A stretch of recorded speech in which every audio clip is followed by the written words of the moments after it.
Dating nasa may labas na simbahan. Andun pa rin po, meron pa. Ah, may branch ka na din dito. Tapos ito, inuupahan mo. Opo. Pangalawa lang po. Pangalawa, wow, asenso na.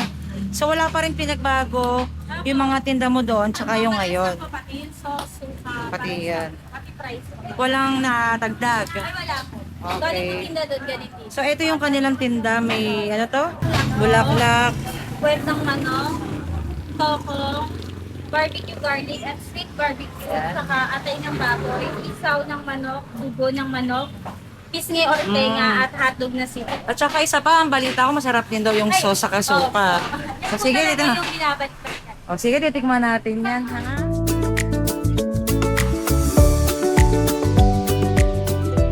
So, ang sabi nila, pinabalik-balakin daw sa kanila. Hindi lang yung mga barbecue.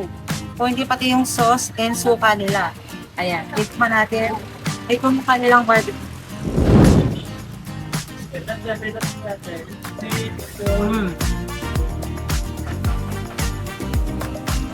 Malambot, malasa.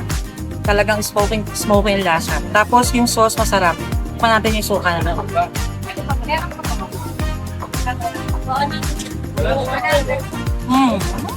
Sarap. Hindi siya masyado maanghang kahit maraming sili. Pero mas masarap talaga, mas maanghang. So, ang sabi nila, malinis daw yung pit ng manok na titinda nila dito. Hindi talaga ako kumakain ng pit ng manok, pero ito, syempre, ito try natin. Hindi talaga ako kumakain kahit sa anong luto, adobo o tinola, di ako kumakain. Pero ito, try natin na.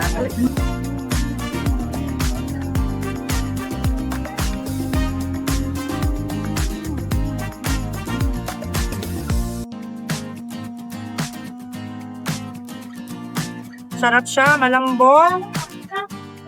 Hindi siya, hindi siya mabaho. Katulad sa ibang nagtitinda ng pit ng manok. Masarap siya. Ayan, higiso naman ang titipan natin. Kung malambot at nakinis, syempre.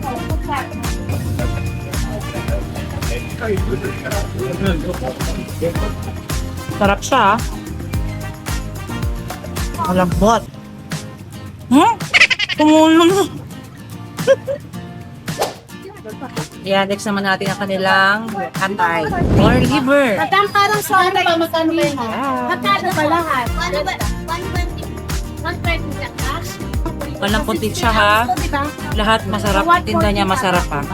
Eh, ngayon ko lang natikman yung mga tinda niya. Sarap pala. Kahit pinati yung suka. Next naman natin titikman yung kanilang topo. Ayan guys. Gusto ko suka.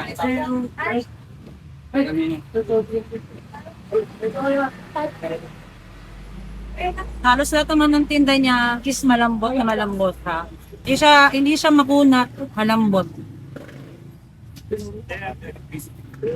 Hello mga taga Bulacan. Pasyal po kayo dito sa Ihawan sa Kalye. Dito po yan matatagpuan sa San Jose, Bulacan, Bulacan po. Sa may tapat po ng Halili Jewel Shop. Sa may sugutit po na panukan po na agency. Tabi po ng Lechon Horno.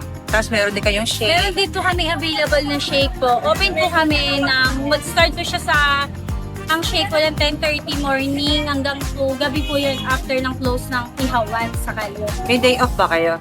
Actually po pag po may occasion lang kasi hinahanap-hanap din eh. Oo nga, ang sarap ng suka tsaka ng sauce. Opo, hindi kami makapag-date. Pero pag ano naman po talaga, pag season naman po na tag-ulan, open lang po ito lang store na.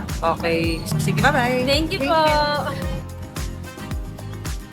Ayan, pauwi na nga kami. Tapos na tayo mag-food vlog.